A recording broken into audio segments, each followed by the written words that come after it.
Општинската организација на Црвениот крст ги сумира резултатите од крводарителските акции во текот на 2014-та.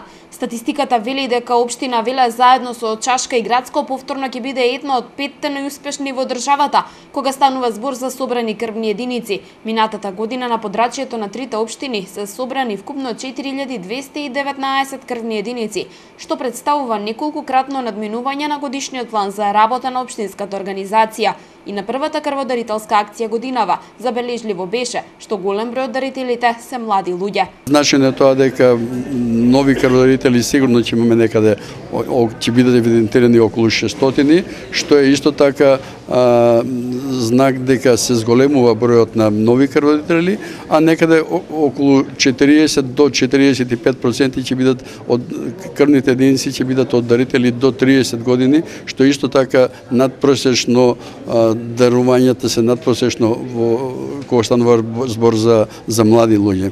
Значи голем процент на дарување се од млади луѓе. Во средните училишта во градов традиционално секоја година се реализираат по 1 до 2 крводарителски акции. Одзивот на младите е навистина на задоволително ниво, велат од Црвениот крст, неретко и далеку над очекувањата. Велес е град со богата крводарителска традиција, па веројатно и оттаму потекнува хуманоста на младите луѓе.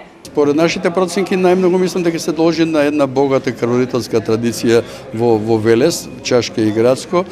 Мислам дека многу полесно е граѓанинот да се одлучи да дарува крв на млади години, кога веќе неговите родители, таткото и мајката се дарители. Тогаш живее во обкружување каде што се зборува за крводарителство без фама за начинот на дарувањето, така да мислам дека тоа е еден од најголемите фактори. Меѓутоа ние организираме и предавања за учениците во средните училишта, за матурантите, со кои што исто така влијаеме на младите да се одлучат да даруваат крв. Едно од најмасовните е традиционалната летна крводарителска акција, на која во 2 дена Општинската организација на Црвениот крст обезбедува по повеќе од 300 крвни единици.